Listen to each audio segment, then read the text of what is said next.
Assalamualaikum warahmatullahi wabarakatuh.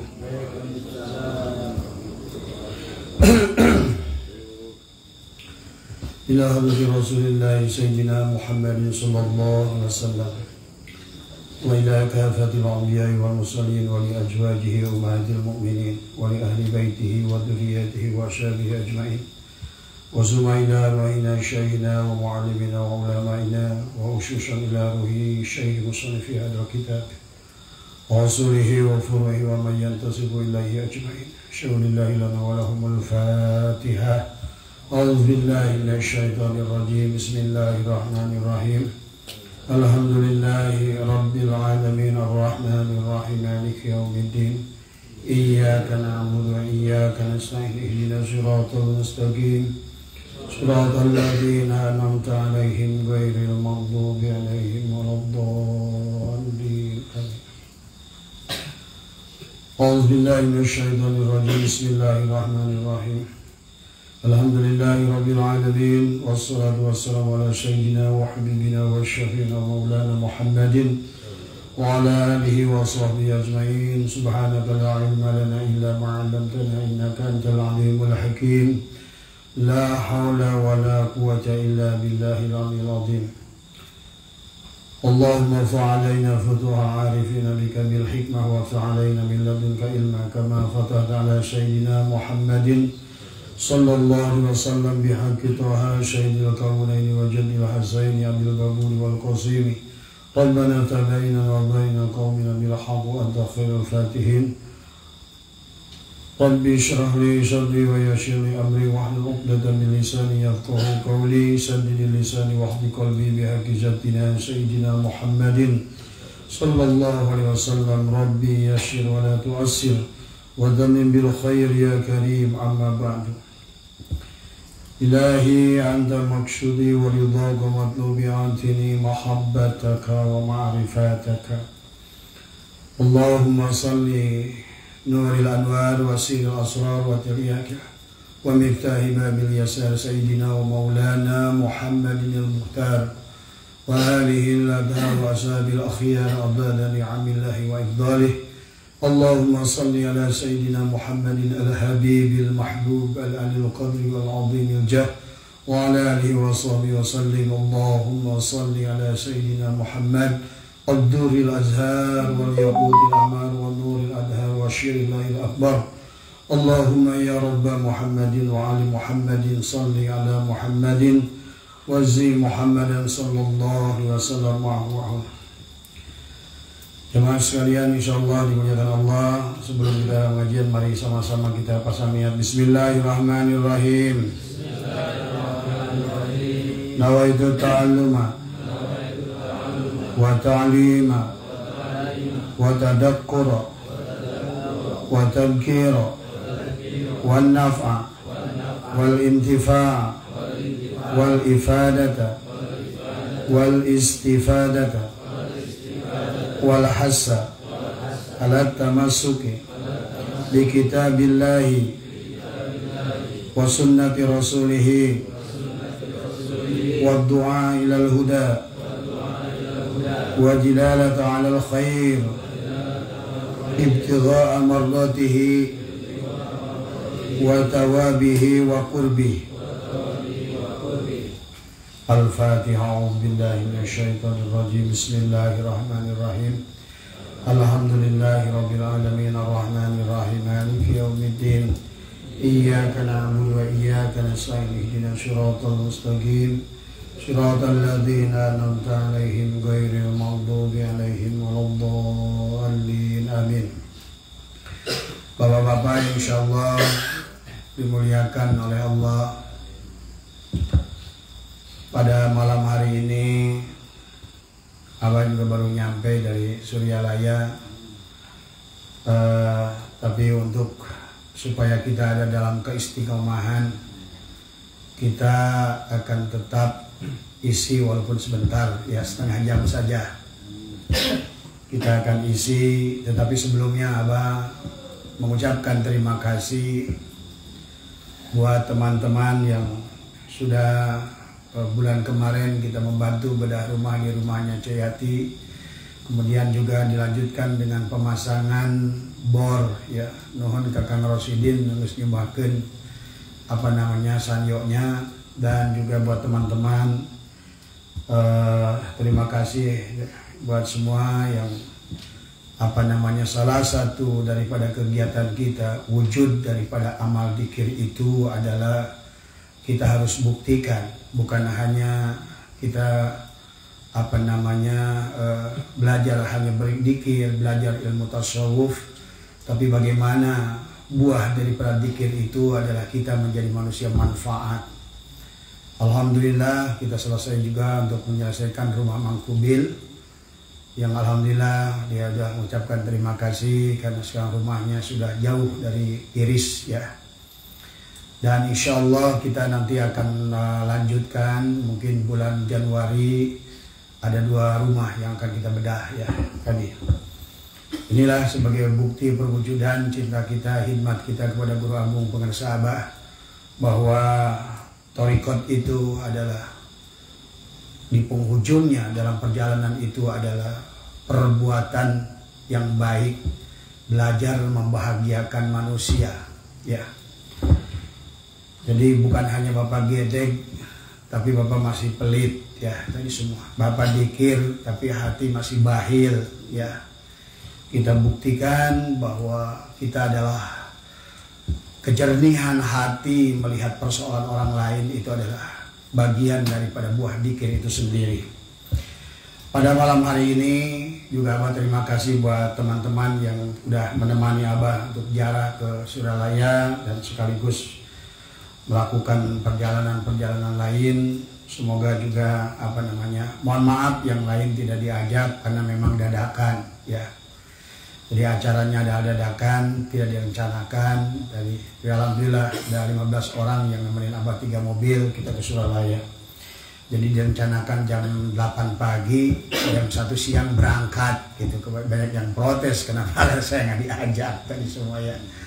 Jadi sekali lagi minta maaf karena kalau seandainya kita untuk nanti ziarah sama-sama, kita bisa lakukan nanti sama-sama ya.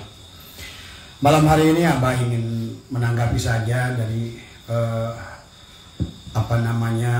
live Abah tentang ketersambungan kita, bahwa ibadah itu diukur dari ketersambungan kita dengan Allah. Sementara ketersambungan kita dengan Allah itu diukur dari tingkat ma'rifat kita pada Allah. La sholata illa bi ma'rifatillah. Termasuk tidak ada sholat yang tidak mengenal kepada Allah. La sholata illa bi huduril qalbi. Ya. Tidak ada sholat yang tidak ada terhubungnya hati, ya. Karena artinya sholat itu ya adalah tersambung. Maka sahnya sholat itu kalau kita suci dari hadas besar dan hadas kecil. Nah, ada 2 hadas kemarin kita bahas karena ini ada pertanyaan lanjutan dari Kang Ridwan yang berkaitan dengan pengajian kita beberapa hari yang lalu ya, bahwa bagaimana kalau seandainya saya ini sulit hadirnya hati, apakah bisa dipastikan bahwa saya ini tertolak ibadah saya? Maka malam hari ini Abah akan mengambil dari hikam untuk menjawab pertanyaan Kang Ridwan kemarin yang sudah kita bicarakan tentang ibadah yang sempurna ya. Sholat yang baik tadi semua adalah seharusnya sholat yang baik itu adalah Abah sudah jelaskan bahwa sholat yang tertinggi adalah sebagaimana yang dijelaskan di dalam maqam ihsan, anta'budallah ka'annaka tarah. Itulah orang sholat sampai melihat Allah. Karena sholat itu menunjukkan adalah kesempurnaan iman tadi semua. Nah, sempurna iman, al-imanu kullu, iman yang sempurna itu al-imanu antu'minu biruyatillah. Sementara iman yang sempurna itu adalah pada saat kita mampu melihat Allah di dalam sholat. Maka tempo hari juga Abah sudah bahas tentang sholat khusyuk syariat adalah adanya zuk, adanya rasa nikmat, adanya rasa nyaman pada jasad. Ada khusyuk thariqat adalah mampu melihat hati sebagai cermin Allah di dalam sholat, dan khusyuk secara hakikat adalah sesungguhnya adalah segala sesuatu dipandang oleh kita sebagai wujudullah. Adapun secara khusus, secara ma'rifat adalah melihat Allah. Kita sudah, Bapak sudah tidak ada. Maka disitulah kemarin kita sudah jelaskan, Kang Ridwan adalah yang disebut dengan sholat yang sempurna itu apa yang disampaikan oleh Allah kepada baginda Nabi, ya Muhammad, anna rabbaka usalli, akulah Allah yang sholat. Maka dikatakan pada saat disuruh berzikir juga bahwa kata Allah adalah la yadkurullah illallah, tidak ada yang bisa dzikir pada Allah, tidak ada yang bisa ingat kepada Allah kecuali Allah. Maka orang yang sudah kenal kepada Allah dikatakan man arafullah fahuwa Allah. Siapa yang dia sudah kenal kepada Allah, maka dia sudah hilang dirinya. Maka kenapa kalau Bapak sering dengar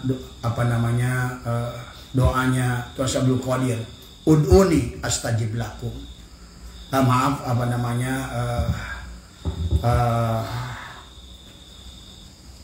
Yang doa itu adalah kalau Nabi Isa kum biidnillah, ya, padahal Allah ud'uni astajib lakum. Nah ini itu adalah mintalah kepadaku, aku yang akan mengabulkan. Dia meminta pada dirinya, itu maksudnya. Makanya ucapan Nabi Isa sendiri menghidupkan orang mati, kum biidnillah, bangunlah kamu atas izin Allah. Berarti Nabi Isa itu sholatnya, doanya itu baru sampai kepada makom ruh tadi semua. Masih ada dianya. Tapi Tuan Syabdul Qadir, maaf jangan dibenturkan, bukan berarti Tuan Syabdul Qadir lebih mulia daripada seorang Rasul. Tapi ini tarbiyah dari Allah kepada kita, bahwa umat Nabi Muhammad itu bisa memiliki pengetahuannya baginda Nabi Muhammad. Maka sering dikatakan, kita sering dengar bahwa ulama zaman setelah baginda Nabi itu sederajat dengan para nabi-nabi dan rasul Bani Israil, itu maksudnya. Maka Tuan Syabdul Qadir itu adalah membangunkan, menghidupkan orang mati dengan ucapan kum biidni. Ni-nya bukan kepada dirinya. Jadi bangunlah kamu atas izinku. Disitulah sesungguhnya sudah tidak ada dari dirinya. Itulah yang dikatakan anta budallah ka'annaka tarah. Ya. Kalau doanya Nabi Isa tadi kum biidnillah baru sampai tadi. Fa illam takun tarah fa innahu yarak. Dia merasakan hadirnya Allah tadi semua. Ya, jadi Bapak harus bedakan. Jadi kalau dengan ceramah Abah itu harus diulang tadi semua. Ya. Jadi bagian Kang Ridwan, ya, jadi semua. Jadi apa yang saya sampaikan itulah puncak tertinggi di dalam pemahaman ma'rifat, bahwa sesungguhnya karena memang itulah yang diajarkan Allah dalam surat Thaha. Jadi sholat itu perintah pertama itu dalam Al-Quran kepada Nabi Musa alaihissalam. Jadi bukan kepada Nabi Muhammad, tapi kepada Nabi Musa tadi semua. Maka Allah berfirman di dalam surat Thaha, ana Allah, la ilaha illa ana, akulah Allah, tiada Tuhan selain aku. Makanya disitulah berarti la ilaha illallah, bukan lagi la ilaha illallah, la ilaha illa anta. Disitu udah katakan la ilaha illa ana. Setelah la ilaha illa ana, barulah sholat itu bisa berdiri. Maka kata Allah, fa'buduni, sembahlah aku, wa aqimis sholat lidzikri. Berarti sholat yang sempurna itu yang katakan Allah kepada Nabi Muhammad, ya Muhammad, anna rabbaka usolli, akulah yang sholat. Ya. Jadi pahami ya, buat teman-teman Kang Ridwan, tolong dipahami ya. Yang Abah sampaikan itulah sampai makom ma'rifat tertinggi. Makanya katakan la sholata illa bi ma'rifatullah tadi. Ada lagi la tashihu ibadah illa bi ma'rifatul ma'bud. Tidak sah sholatnya kecuali sampai kepada al-abid wal ma'bud wahid. Berarti kalau sudah al-abid wal ma'bud wahid, maka hilanglah diri kita, ya. Makanya kenapa dalam pengertian ibadah yang kemarin Abah bahas itu, liya'buduni tidak diartikan sebagai menyembah, tapi tadi makanya dikatakan dari kata liya'buduni adalah yang kemarin kita sudah bahas adalah bukan diartikan liya'buduni itu adalah sebagai menyembah ya, tapi diartikan adalah abada ya'budu ibadatan. Jadi beda dengan menyembah. Abada ya'budu ibadatan itu adalah lebih cenderung pada pengabdian. Maka seluruh kelakuan yang kita lakukan itu selama tersambung dengan Allah disebut ibadah. Sehingga kita tidak lagi bahwa ibadah itu hanya sholat, ibadah itu hanya puasa, ibadah itu hanya haji. Seluruh perbuatan kita selama kita tersambung dengan Allah itulah ibadah ya. Main bola pun tersambung dengan Allah, ibadah. Jualan di pasar pun kalau tersambung dengan Allah, ibadah. Tadi semua. Jadi nelayan pun kalau tersambung dengan Allah, ibadah. Tadi semua. Nah, tetapi kalau sholat pun kalau tidak tersambung dengan Allah, nah, itu justru. Nah, inilah yang akan kita bahas hari ini karena pertanyaannya ada Iwan, Mbak bagaimana kata teman-teman Kang Ridwan itu. Kalau seandainya saya dalam ibadah itu merasa tidak tersambung. Karena ada dalil la sholata tidak ada sholat bagi yang hadirnya tadi illa bihuduril qalbi tadi kecuali hadirnya hati pada Allah ya. Nah, jadi jangan juga diartikan bahwa tidak hadirnya hati dalam ibadah itu bukan berarti ibadah itu ditolak juga. Nah inilah Abah bahas tentang ini. Maka kita ini dalam ilmu itu jangan nunggu, jangan sepotong-sepotong dengernya ya. Jadi dalam sholat itu intinya bahwa abada ya'budu ibadatan itu adalah pengabdian kita kepada Allah.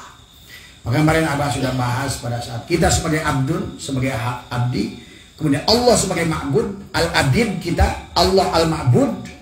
Maka sholat itu adalah yang disebutkan dengan ibadah itu tersambung antara al-abid dan ma'bud. Sempurnanya al-abid wal ma'bud wahid. Karena dari surat Toha tadi kata Allah la ilaha ilaan ana, bukan la ilaha illallah, bukan la ilaha ilahua, bukan la ilaha ila anta, tapi la ilaha ila ana. Barulah yang bisa sholat itu si ana. Ana siapa? Allah. Itulah dikatakan oleh Allah sendiri dalam hadis qudsi berbeda Nabi, ya Muhammad tadi, ana rabbaka usalli. Nah ini sebetulnya dalilnya juga sudah sering kita bahas karena Allah jelas dalam waktu perang Badar. Kenapa Abah bilang katakan kenapa perang Badar menang? Perang Badar itu menang. Itu juga isyarah yang harus kita baca karena hadirnya Allah pada perang Badar. Buktinya apa? Wa ma romaita in romaita walakin Allah. Tadi semua. Jadi pada saat hadirnya Allah, jangan lagi bersandar kepada amal. Karena Allah lebih besar daripada amal. Jangan lagi takut kepada dosa. Karena Allah, rahmat Allah lebih besar daripada dosa kita. Kalau sudah Allah yang merahmati. Tadi semua. Maka itulah kenapa dalam hikam itu tidak boleh kita bersandar kepada amal. Karena amal kita sebesar apapun tidak akan melebihi rahmatnya Allah. Maka bersandarlah mohonlah kepada Allah adalah agar rahmatnya tercurah kepada kita. Karena rahmatnya tercurah berarti ridhonya akan turun kepada, kalau sudah turun ridhonya, apa yang tidak ingin Bapak dapatkan, dunia dan akhirat akan Bapak dapatkan. Tadi semua. Ya, ini maksudnya membedakan antara tersambung dengan tidak tersambung. Tadi semua. Itulah kenapa perang Badar itu menang. Karena Allah ikut serta. Padahal pasukan baginda Nabi cuma 300 melawan 1.500 dengan pasukan mereka lebih komplit. Saat itu orang-orang hebatnya Nabi belum gabung karena masih berada bahkan di pihaknya Abu Jahal. Tapi sebaliknya justru Nabi mendapatkan kemenangan karena dengan modal sedikit, dengan pasukan sedikit, pada saat kita bersandar kepada Allah justru Nabi mendapatkan kemenangan. Pahami di situ ya. Bahwa pada saat kita tersambung, kenapa ibadah itu harus tersambung pada Allah? Apalagi kalau seandainya tadi antuk mina biruyatillah, antuk minu biruyatillah, mampu melihat Allah dalam sholat, sehingga yang sholat bukan diri bapak. Makanya usolli fardol maghrib, bukan bapak lagi yang berkata usolli, niat aku sholat, kata dia. Ya. Jadi yang Abah bahas itu kemarin Kang Ridwan adalah tentang sholat makrifat. Karena sholat yang sebaik, karena kan kalau bapak udah kenali tentang 4 lapis badan kita, jasad ini digerakkan oleh hati, hati digerakkan oleh roh, roh digerakkan oleh Allah. Ya semua langsung 4 to the point. Pada sesungguhnya apapun yang dilakukan badan ini sesungguhnya penggeraknya Allah. Maka kata Allah, wallahu khalaqakum wa ma ta'malun. Allah menciptakan kamu dan apa-apa yang kamu lakukan. Maka disitulah bapak akan paham, ternyata yang sholat bukan bapak, yang sodakoh bukan bapak. Maka itulah Abah jelaskan, kalau kita sodakoh atau kita berbuat baik pada orang, orang tidak berterima kasih, biarin, karena itu bukan kebaikan yang bapak lakukan. Atau sebaliknya, pada saat kita dimaki orang lain juga jangan marah, karena dia juga digerakkan oleh Allah untuk menguji bapak. Makanya kenapa di dalam thariqat itu bukan tentang orang lain, tentang diri sendiri. Contoh dalam thariqat itu, ya, bahwa kalau seandainya ada orang yang kita anggap pelit, sebetulnya nggak ada orang yang pelit. Yang ada bapak toma ngarepin pemberian di dia. Inilah, maka inilah tentang ilmu thariqat. Thariqat itu tentang diri kita sendiri dari semua. Jadi semua makhluk ini hanya menguji kita saja sebetulnya. Dia pelit pada kita, biar kita, kata kita, pelit kamu, bukan pelit. Kata dia, kamu yang ngarepin pemberian saya. Walaupun dia itu memang pelit, gitu kan tadi. Tapi bapak lihatlah, biarkan urusan pelit dia dengan Allah. Pandangan kita tetap anggap bahwa sesungguhnya yang bagi kita pelitnya dia itu bukan pelit, karena anggapan pelit itu kita mengharapkan pemberian. Kalau dia itu pemarah, jangan kita sebut pemarah, emang watak dia pemarah. Urusan pemarah, urusan dia dengan Allah. Kita lihat dia, marahnya dia, Allah datang dengan jalalnya ingin menguji kesabaran kita.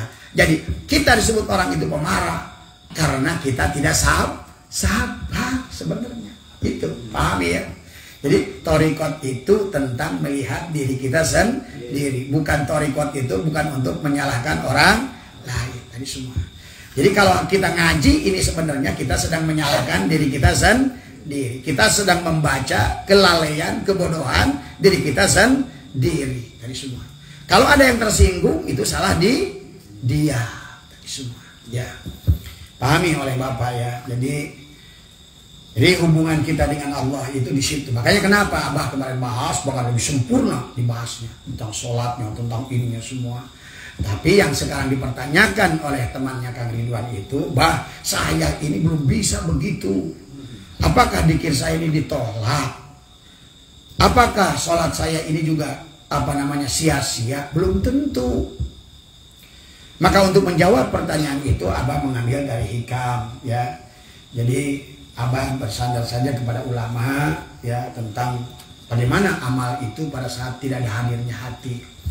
Kata pengarsa Abah dulu, Pak, kumaha lamun baik sholat abi itu hadir hati, Pak. Saya gitu. Tidak hadirnya hati pada saat sholat itu lebih baik daripada ente sholat. Tidak hadirnya hati pada saat dzikir itu tetap baik daripada ente dzikir, karena goplanya hati teu dzikir lebih goreng daripada goplanya hati teu dzikir.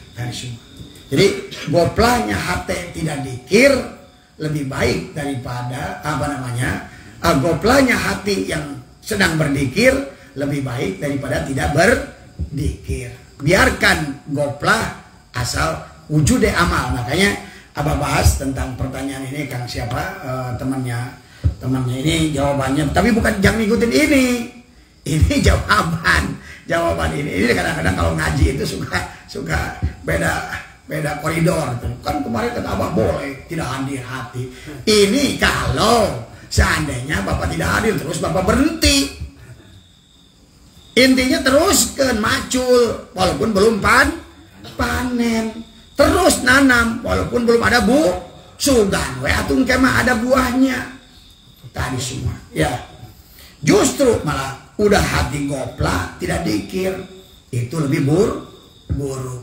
Hati tidak hadir pada Allah dalam sholat malah itu lebih buruk daripada tidak sholat. Maka tadi inilah maka kita ini umat Nabi Muhammad, maka kita dari makom yang paling rendah tetap kita melaksanakan ketaatan ritual tubuh kita ini walaupun seandainya kita belum punya makna dari semua. Nggak apa-apa, jalankan terus, jangan putus asa dalam beramal.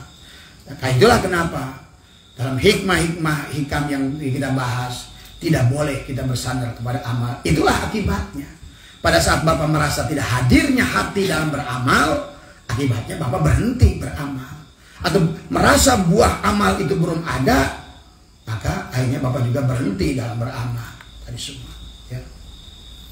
Pahami ya. Jadi yang dibahas ini jangan dijadikan patokan. Ini Abah menjawab orang-orang yang belum bisa hadir hatinya pada saat sholat, yang belum bisa hadir hatinya pada saat zikir. Pahami ya. Jadi pahami itu ya. Jadi intinya. Jadi hari ini Abah menjawab tentang sahabat-sahabat kita yang di dalam dikirnya adalah masih goplah tadi semuanya ya. Karena memang sih kan tadi bahwa dikir, sholat itu harus ada samroh, ada buahnya. Maka kenapa Abah di Mukadimah tadi nganuhunkeun berterima kasih yang nyumbang berupa tenaga maupun nyumbang berupa dana untuk pembangunan rumah orang-orang yang duafa yang kita bedah, itu adalah karena menunjukkan bahwa sudah ada buah dari semua.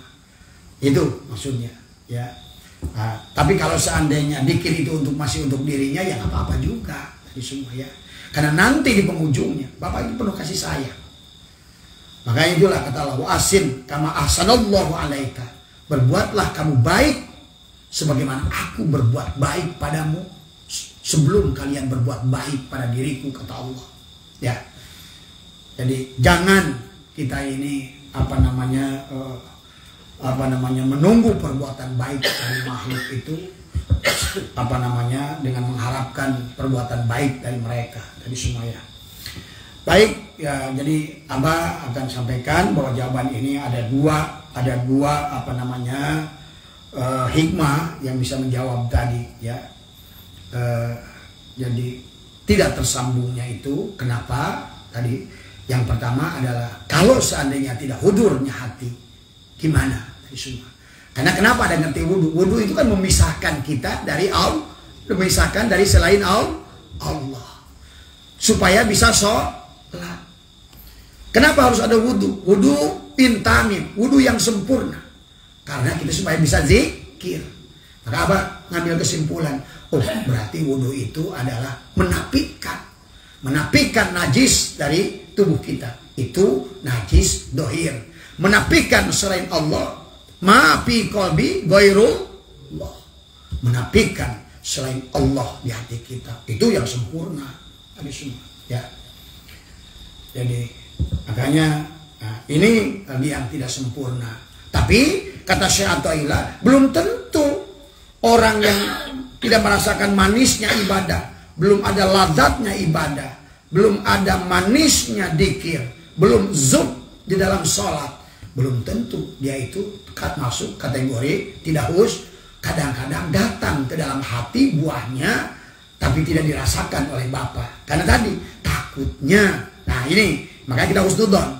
Barangkali teman Kang Ridwan ini yang tidak bisa merasakan manisnya dikir dan manisnya sholat itu bukan berarti ditolak. Tadi karena kadang-kadang tidak sedikit orang begitu dia lahir buah dalam hasil dikirnya, dalam sholatnya itu malah dia merasa suci, merasa soleh. Kayak kemarin teman yang ketemu di Suralaya, akhirnya semua disalahkan sama dia. Maaf ya, barangkali mudah-mudahan dengar dia. Tadi semua. Nah, inilah kadang-kadang kalau kita bersandar pada ibadah, dibanyakin ibadah itu makin tambah ecrem, makin sombong. Tadi makin merasa beramal, makin merasa mulia, makin merasa suci. Kayak bapak pakai baju putih, sementara ini penuh sama oli di alam ini. Mau duduk bingung, mau duduk di sini bingung. Tadi kata dia pergi ke Wajejen, wah campur sari, di sini campur sari, di sana campur sari. Akhirnya dia merendahkan amalia orang lain. Orang lain sudah beramal. Tadi kayak apa nanya sama dia, kamu amalnya apa? Saya mah, kadang-kadang orang ya. Maka dalam hikmah ini sahabat ya, buat teman-teman yang belum masa hadir, terkadang Allah itu memberikan kelebihan pada kita, cuma kita tidak diberitahu. Dengan tidak ada hadirnya rasa zauq pada diri kita, kayaknya hambar aja gitu. Tapi sebetulnya kemuliaan itu sudah ada. Karena tadi, ini kan contoh kasus nih, kemarin ketemu dengan teman kita, sahabat kita di TKN, yang dia merasa tadinya ingin gabung di sini. Katanya, wah, saya bilang tempat saya juga sholawat. Sholawatnya nggak mesti sama dengan sholawat. Wah, nggak mau saya. Dan juga katanya saya nggak mau kalau tempatnya masih ada yang merokok. Saya merokok, kata saya tadi semua. Kalau nggak di tempat saya, kalau nggak merokok jangan gabung sama saya. Dikasih 5 juta pun saya tidak mau merokok. Nah inilah kalau orang sudah bersandar kepada amal, sehingga semua itu jelek di matanya. Itulah buruknya nyandar pada amal. Keyakinan tidak akan tumbuh, dia malah merendahkan orang yang sudah beramal. Ya, pahami ya, yang harus dipahami ini semua. Nah, ini cocok barangkali hikmah ini bisa kita bahas tentang kenapa. Nah, barangkali hikmah ini yang menjawab pertanyaan Kang Ridwan tadi, tidak hadirnya hati bukan tidak ada buahnya, tapi buahnya diumpetin oleh Allah supaya Bapak tidak merasa beramal, terus merasakan penasaran, terus mengamalkan tadi semua. Tadi.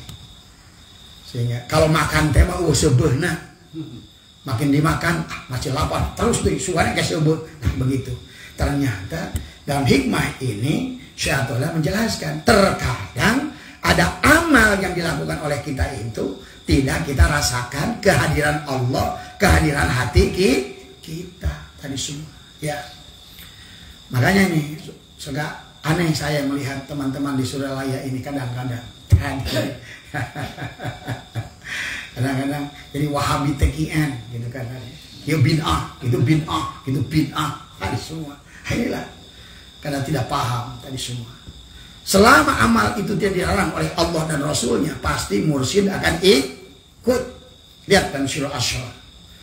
Jadi mursyid itu tunduk kepada Rasulullah dan Allah, bukan Allah dan Rasulnya tunduk kepada mursyid. Pahami oleh Bapak semua.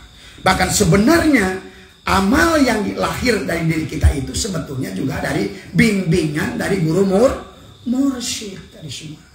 Kecuali Bapak hilangkan amal dari mursyid, kemudian Bapak justru bikin amal baru tadi semua. Makanya kalau Abah tanya di sini, adakah amalia Suralaya yang Abah hilangkan? Tidak ada. Cuma sebelum sholat kita baca subhanallah walhamdulillah wala ilaha illallah wallahu akbar azam. Karena Abah ngerti ilmu ruh. Waktu Allah tiupkan nafahtu mir ruhi, dari kata tadi pertama ruh itu berkata Allah, Allah. Kemudian berkata hak. Kemudian berkata subhanallah. Berkata alhamdulillah. Berkata Allahu akbar. Berkata la ilaha.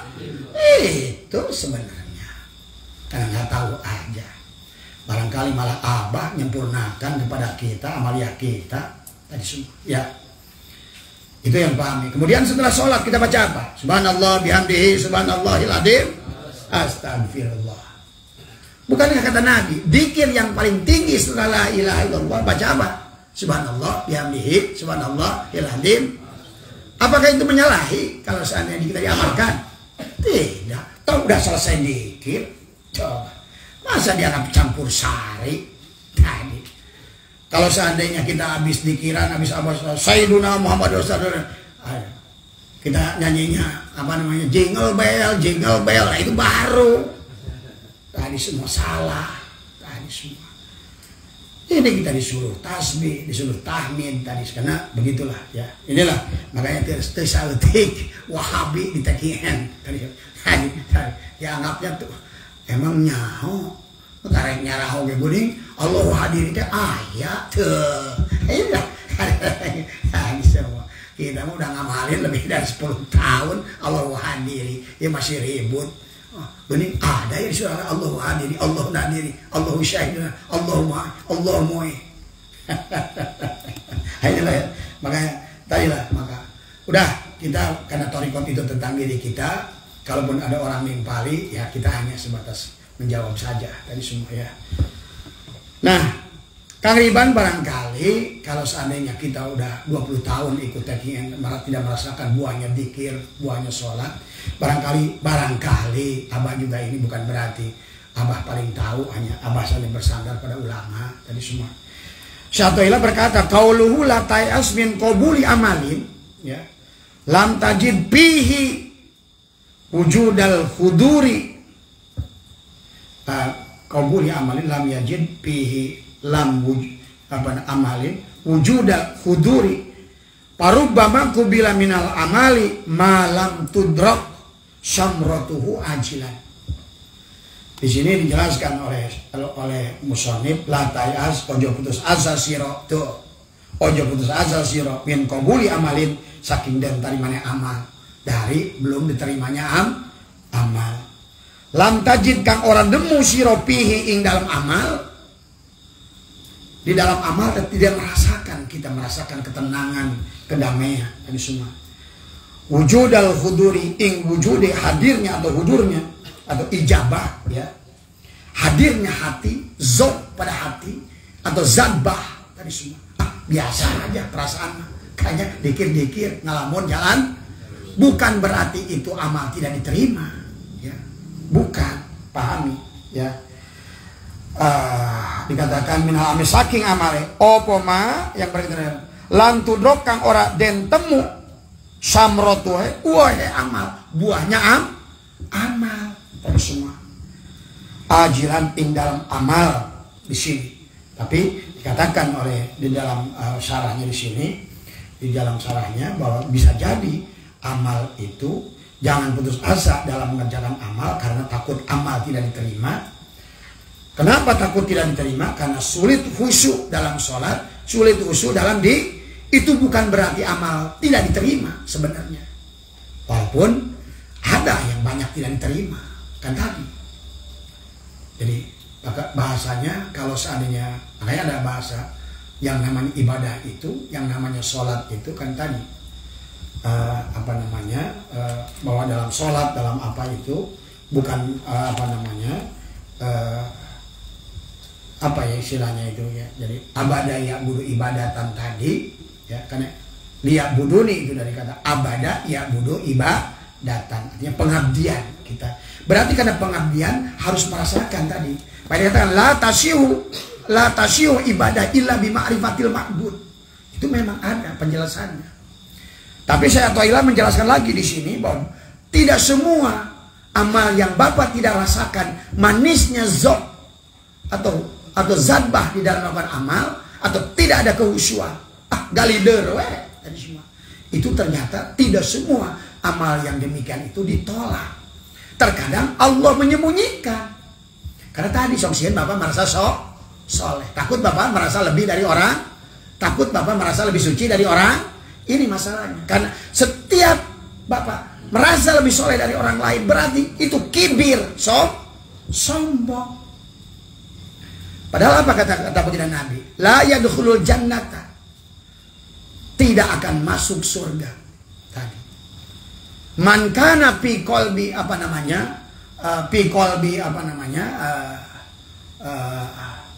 dikatakan la yadkhulul jannata man kana fi qalbi fi qalbi misqala darratin min kibri. Tidak akan masuk surga bagi seseorang yang di dalam hatinya itu sebiji zarah kalau Bapak merasa soleh, sombong nggak itu? Karena Bapak merasa soleh itu berarti orang lain tidak Kalau Bapak merasa suci, berarti anggap Bapak orang lain itu kotor. Kalau Bapak menganggap diri Bapak paling benar, berarti orang lain itu paling itu sombong nggak? Sombong. Dan itu bukan hanya al-kibru, tapi itu ada ar-riya. Riya. Berarti kau menduakan dirimu dengan Allah. Paham ya?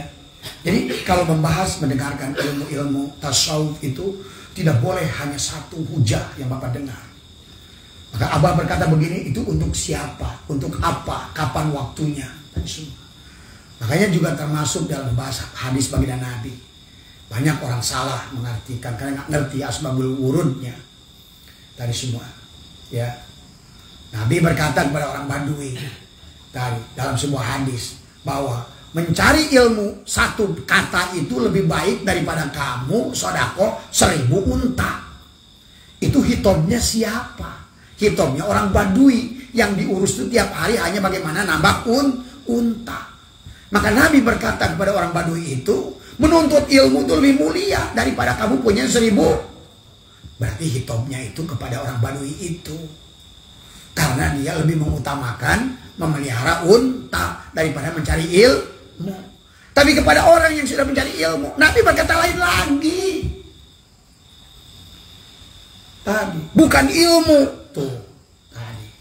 Tetapi bagaimana ilmu itu kalau tidak amalkan. Jadi semua itu tergantung sahabat. Ya.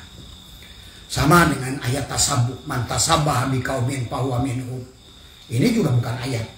Ini kadang-kadang nggak ngerti asbabun nuzulnya, asbabul wurudnya hadis itu sehingga bisa mempet daunkeun perkara budaya dianggap perkara akidah. Padahal yang dimaksud baginda Nabi itu yang berkaitan tasabuh di dalam perkara akidah. Bapak ikut kebaktian Kristen, Bapak ikut bakar hiyo itu akidah, tidak boleh.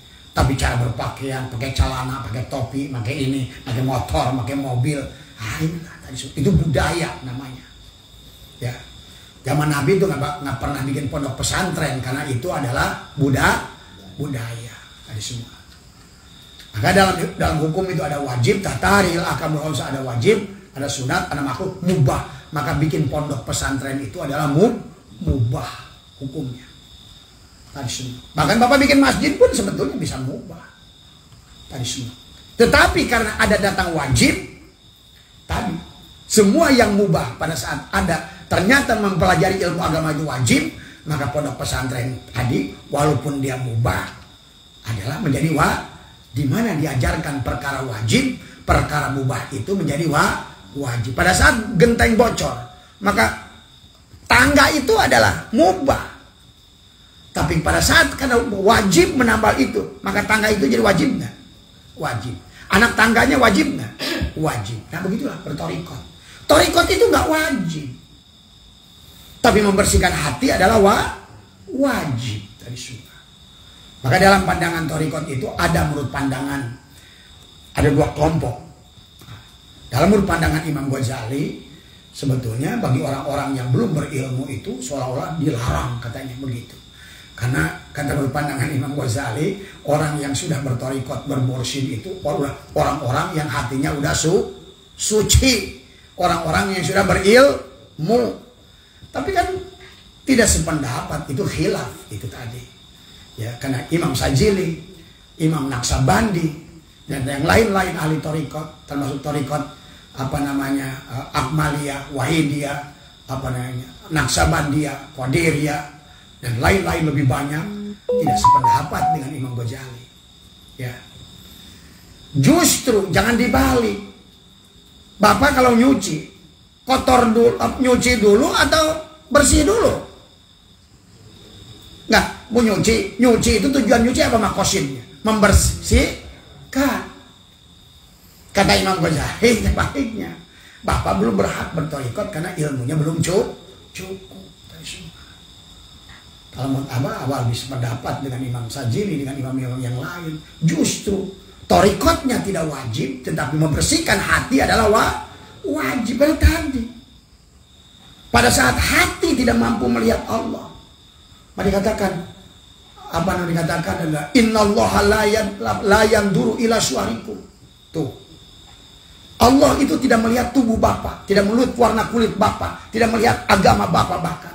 Allah tidak melihat bahkan wa amwal, harta Bapak. Walakin yanduru ila qulubikum. Tapi dia melihat hati. Nah, berarti membersihkan hati itu wajibnya. Wajib, apalagi kata Nabi, la yadkhulul jannata man kana fi qalbihi misqala dzarratin min kibri. Bisakah hati ini, bisakah baju bersih tanpa dicuci? Nah, inilah ya, maka Bapak harus, akhirnya kenapa manusia jadi tidak bertorikot banyaknya? Karena memang, nah, cuma kalau Abah ingat sejarahnya, kapan Imam Ghazali itu berkata itu? Karena saya ingin tahu Abah, penghujungnya Imam Ghazali sendiri adalah mencari mursyid, ujungnya. Karena beliau di awal itu tidak mau bermursyid di awal. Tapi kan setelah adeknya setiap sholat muparoko, setiap adeknya sholat muparoko. Sampai kata adeknya, ditanya oleh Imam Ghazali, kenapa kamu setiap saya sholat muparoko? Karena kata dia, gak sah saya sholat dengan kamu. Saya melihat darah di punggung kamu. Ke Imam Ghazali. Padahal Imam Ghazali itu sudah menulis kitab hampir 50 masyhur. Dan dia sudah dikenal sebagai Hujjatul Islam. Dialah selalu memberikan jawaban. Dialah sumber solusi bagi Islam. Tapi ternyata tidak bisa khusyuk dalam sholat. Karena Imam Ghazali punya anggapan di dalam fatwanya seolah-olah orang yang bertorikot itu orang yang sudah hatinya suci. Kan kebalik. Bersih dulu baju, apa dicuci dulu? Cuci dulu. Maka ulama yang lain berpandangan membersihkan hati itu wajib, walaupun torikotnya nggak wajib. Maka perkara yang wajib tadi, jadi torikotnya jadi wajib nggak? Wajib. Karena dalam torikot itu ada talqinnya jadi wajib nggak? Itulah Allah, innal ladzina yubayyi'unaka innama yubayyi'una Allah. Ya, pahami oleh kita. Jadi kalau lihat hukum itu jangan melihat bagiannya, maka ada kulliyun, ada zujiyun. Mana zujnya, mana kulnya. Kalau walaupun dia itu adalah juj, tapi ternyata di dalamnya itu ada kul, ada yang wajib. Lihat dalam kitab Jam'ul Jawami tentang usul fikih. Maka segala perkara yang wajib, maka seluruh pendukungnya menjadi wajib adanya. Kan tadi kita ini tidak boleh, tidak bisa masuk surga kalau ada sebiji jar. Kita di hati kita ini bukan sebiji jarah, segede gunung Uhud. Sombongnya.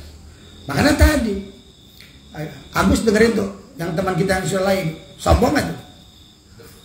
Uangnya sombong kan. Karena dia bilang di bawah di kewah salah. Ada campurannya. Yang wajajian salah. Kata saya di tempat saya lebih banyak lagi campurannya. Akhirnya dia merasa suci sendiri. Orang kotor semua. Padahal torikot itu bukan menyalahkan orang lain, tapi melihat diri sendiri. Kalau orang lain mengambil ibrah, mengambil cermin pada kita, ya boleh. Maka apa? Tidak boleh berhenti belajar, karena ilmu itu berlapis-lapis ya. Apalagi kalau Bapak lihat hadis ya. Itulah kenapa orang suka berantem, karena dia lupa melihat asbabul wurud hadis itu. Kenapa sih Nabi berkata kepada Juwairiyah begitu? Kenapa kok Nabi berkata kepada seorang Ansor tentang hadis tasabuh itu begitu? Kenapa hadis mengatakan begini Nabi? Al-insanu mahul khotowanisyan. Kapan itu? Kasusnya bagaimana? Jadi Nabi itu sama aja kayak Bapak di tengah jalan ditanya. Yang satu yang nanya Ustaz, yang satu nanyanya budak SD. Pak, di mana Allah? Ditanya ke Nabi, katanya ke Jariyah. Bapak nanya anak kecil, Mas, Pak Ustaz, di mana Allah? Cek mana? Menurut kamu Allah di mana? Di langit ya? Benar. Coba kalau anak Bapak kelas 1 SD nanya, dia bilang, Pak, Allah di langit. Bapak jawab benar aja udah. Jadi maka lihat, kenapa kita harus perlu melihat asbabul wurud dan asbabul nuzul dalam segala perkara. Perang, kenapa? Tadi yang menyangkut wama romaita di romaita itu ada asbabul nuzul. Tadi semua. Kenapa syuhada Uhud itu dimaafkan oleh Allah? Nanti di ayat berikutnya. Itu juga ada asbabun nuzul. Kenapa? Karena banyak dari perang Uhud itu dianggap Kalah itu akibat salah niat. Karena orang itu berperang demi harta, demi goni, tapi dia tidak atiullah wa atiur rasul. Ya. Padahal baginda Nabi sudah melarang, jangan kamu turun sebelum aku perintahkan. Dia turun karena melihat harta. Tapi kemudian atas permintaan Nabi, syuhada Uhud termasuk gunung Uhudnya berjanji bahwa semua orang yang mati di perang Uhud itu dimaafkan oleh Allah. Padahal sudah salah dari awal. Jadi kita harus ngerti kisah-kisah itu. Bahkan sebetulnya isi Al-Quran itu mudah dipahami sebenarnya. Bapak kelompokkan. Ini kenapa sih kalau ngomongin Adam pasti kaitannya dengan iblis. Gabungkan tuh semua ayat sehingga bisa kelihatan konteksnya. Ya. Ada apa Bijar? Kayak nama bolak-balik tadi. Ya. Hah? Motor mana? Atau kenapa gak isukan penting wayaki? Ntar sebentar lagi tuh. Lagi ngaji kamu.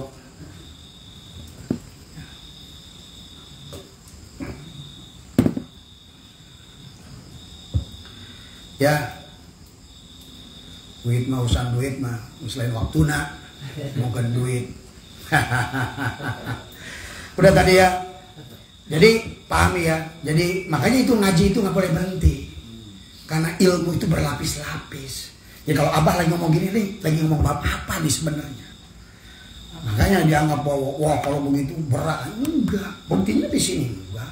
Bisa jadi nggak hadirnya hati kita itu tetap diterima. Karena yang tadi dikatakan oleh musonib di sini adalah bahwa dikatakan adalah la tayas ojo putus asa sira min kaburi amani saking dan terimane amal lan tajid kang orang nemu sira pihi ing dalam amal wujudal hudur. Tidak ada wujudnya. Hudurnya adalah hadirnya, adalah hati, adalah ing wujude apa namanya? Parubama apa namanya? Kubilan maka terkadang apa naden tarimane minal amali saking amal opo ma apa namanya barang lan tudrok kang ora den temu opo samrotuhu buahna daripada amal ajilan di dalam dunia ini. Tadi Bapak tidak merasakannya, tapi kata pengarang sahabat dulu lebih baik terus sholat walaupun Bapak tidak hadir hati. Tadi bisa jadi walaupun tidak hadir hati terkadang Allah tutupi rasa Bapak merasa nikmat sholat itu karena tadi jadi jangan sombong. Kan kita menemukan beberapa orang yang begitu. Pada saat dia merasa suci kan kayak pakai baju putih, nggak mau dia. Itu tadi semua. Ya, Gus, suruh tunggu aja sebentar gitu. Ya, tadi semua. Ya. Jadi jangan putus asa dalam beramal. Artinya tadi kata pengarang Abah lebih bagus kita ini tidak hadir hati dalam dikir, tapi jangan berhenti berdikir.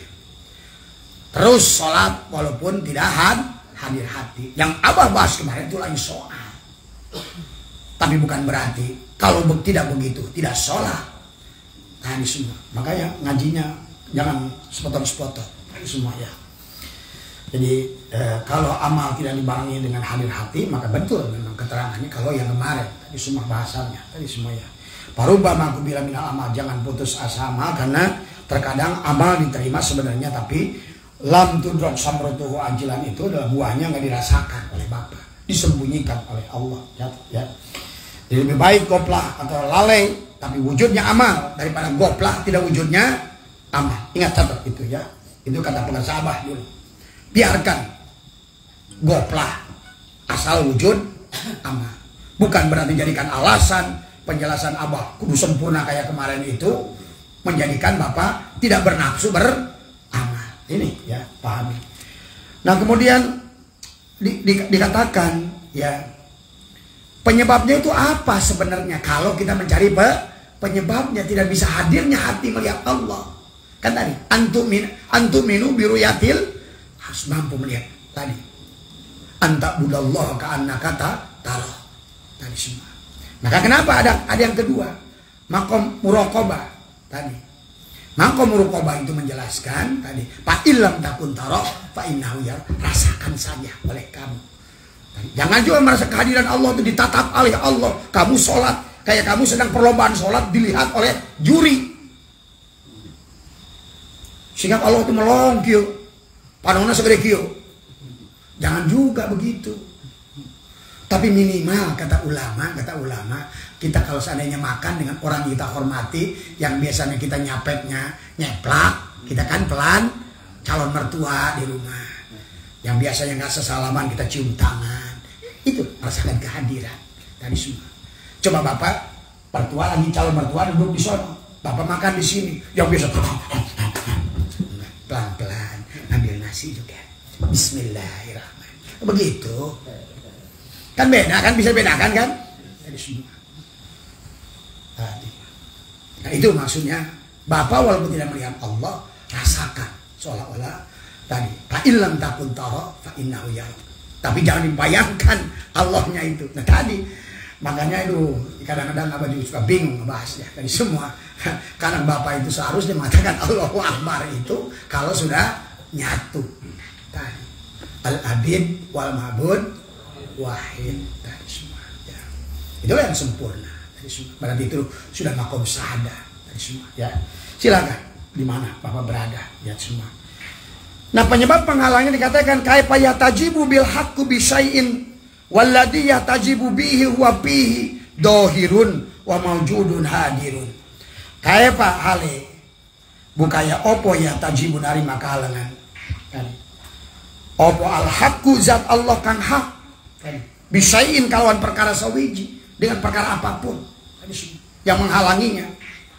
Tadi makanya kenapa? Hasbi Rabbi Jalallah ma fi qalbi ghairullah. Nur Muhammad, siapa dia? La ilaha tadi. Karena la ilaha illallah itu nabi isbah. Kalau ada hadir yang lain di hati, berarti dia tidak hadir. Masalahnya di situ sebetulnya penghalang. Maka tadi Abah ngajarkan konsep yang sempurna, konsep Abu tidak hadir, tapi tetap ada baiknya tadi semua, ya. Maka disinilah nanti kemarin kita sudah bahas tentang sholat khusyuk kan, begitu detail oleh Abah dibahas tadi semua. Tadi, makanya kayak kita nafikan jasad, isbatkan pada hati. Nafikan hati, isbatkan pada ruh. Nafikan ruh, isbatkan pada Allah. Begitu maksud yang tadi yang baik itu. Makanya ya tajibu dari makalangan apa al-haqqu, zat Allah kan hak tidak kelihatan. Yang nampak hanya makhluk. Dan itu pun benar kata Imam Ghazali dikatakan. Nah, bahkan hadis baginda Nabi, man nadhara syai'in kulla syai'in ma lam yarallahi bihi bahwa batil. Dosalah penglihatan kamu melihat apapun tidak bisa melihat Allah. Tadi semua. Tadi inilah makanya pelajaran ilmu tidak berhenti ya. Bisain kalawan perkara sawiji adalah waladi hale utawi barang ya tajibu kang dari makalangan tadi. Karena adanya yang ladi tadi. Apakah anak, apakah istri, apakah usaha, karena urusan duit, hutang. Allahu Akbar, kehalangan Allah muncul dia. Tadi. Itu tadi. Kalau tadi Abah di hikmah yang sebelumnya ngebahas ternyata tidak hadir hati pun tidak apa-apa. Bisa jadi kita ambil positif saja. Allah menyembunyikan kemuliaan kita itu sehingga kita biasa saja. Karena nanti Bapak merasa orang hebat, merasa mulia, hatimu ria itu musyrik kan ria itu. Musyrik ria itu. Ujub musyrik ujub itu. Apalagi kibri. Itu bukan uangnya syirik. Maka itu juga bukan berarti maka buat teman-teman yang masih menolak thariqat jangan menolak kalau menurut Abah. Karena dalilnya jelas. Betul. Jangan juga ada ustaz mengatakan thariqat itu wajib. Thariqatnya nggak wajib. Tapi membersihkan hati wajib. Dzikir karena membersihkan hati itu dengan apa kata Nabi? Dengan zikir. Berarti zikir itu menjadi wajib. Talqinnya juga menjadi thariqatnya jadi wajib. Makanya bahasnya begitu dulu. Thariqatnya jangan diwajibkan oleh Bapak. Tapi tadi berdasarkan hadis kursi, berdasarkan Quran, berdasarkan ijma ulama. Membersihkan hati itu bahkan tidak boleh sebiji jarak kesombongan dalam hati. Dan itu hanya bisa dibersihkan dengan zikrul Tapi zikrullah itu juga harus punya guru pembimbing yang ditalkinkan tadi. La tasihu. Dikatakan apa namanya? La tasulu illa bitaubatin nasuhi wa talqin min ahli. Kenapa harus ditalkinkan? Tadi segala perkara itu harus ditanamkan tadi semua. Karena dari mulai Allah mengajarkan kepada Nabi segala perkara dinampakkan itu sulit berkembang. Makanya dalam hikmah yang tempoh hari yang Abah bahas, jangan kita ingin memasyhurkan amal yang kita lakukan kalau kita belum sanggup. Makanya Sayyidina Ali dalam bab sedekah dua perkara, yang satu disembunyikan, yang kedua Gus, itu unitnya dikeluarin aja dulu Gus. Ya, Jung sama Pijat. Ya, mungkin Abah 10 menit lagi nanggung. Ya, 10 menit lagi tadi semua. Jadi itu ya. Jadi bihi kalawan ladi iku wa utawi Allah bihi ing dalem ladi iku dohirun. Dohir maujudun lan maujud, hadirun tur hadir. Walaupun tadi tidak ada ketersambungan tadi semua, ya. Jadi bagaimana terang mata batin ketika asyik melihat zat Allah gara-gara adanya perkara yang menghalangi pandangan mata batin tadi semua, ya. Jadi itu yang penyebabnya. Jadi penghalangnya itu adalah itu tadi, ya. Jadi kita nih sering waladhi yahtajibu bihi wa bi justru yang apa namanya jadi hadirnya makhluk pada hati kita tadi semua, ya. Itu saja barangkali ya pertanyaan saya buat Kang Ridwan. Jadi hanya membahas dari apa yang sudah kita kaji tempoh hari, bahwa sebetulnya silakan cara memandangnya tadi semua, ya. Jadi idealnya begini, ya udah kembali semua itu tentang tingkat pemahaman kita, tadi pengakuan kita semua, ya. Itu saja, mohon maaf atas kekurangan, mudah-mudahan ada manfaatnya. Ya bagi lulus. Tapi karena ingin mempertahankan kita istiqomah, kan al istiqomah khairun min alfi karomah. Istiqomah itu lebih baik daripada 1000 karomah. Makanya tadi kalau ngajinya nongol hilang ya susah. Tadi semua yang capek yang ngajar. Tadi semua. Jadi itu nyambung kayak ngaji itu bikin puzzle, bikin apa semua, ya. Kita harusnya disusun rapi. Ini sini bolong, akhirnya dia salah baca. Kapan dia lagi ngomongin ini, dia nggak hadir. Padahal sedang ngomongin dada tadi. Pada saat dia ngomongin lagi, dia ngomong lengan. Dia nggak hadir lengan kanan, lengan kiri hadir. Kan susah. Itulah makanya al istiqomah khairun min alfi karomah. Tadi semuanya. Sukras apapun batu, jika racak ningang batu laun-laun jadi lenggok. Tadi semua. Tidak ada benda yang bisa menghancurkan batu, tapi dengan air yang pelan tapi tenang. Tes puluhan tahun jadi lobang. Ya. Itulah tadi semuanya. Demikian pula dalam ibadah. Jadi dawam itu lebih baik pada kita. Jadi semua, ya. Itu saja, mohon maaf kekurangan. Abah ada tamu tadinya. Semoga walaupun sebentar pengajian kita memiliki kemuliaan. Jadi semua, ya. Semoga Bapak diberikan faham oleh Allah Subhanahu wa taala. Dan juga bapak-bapak yang berikut sama Abah ini pulang. Bini kalian nunggu tadi semua. Ya. Kedinginan. Ya, mohon maaf atas kekurangan. Wallahu muwaffiq ila aqwamit thoriq wa minkum. Assalamualaikum warahmatullahi wabarakatuh.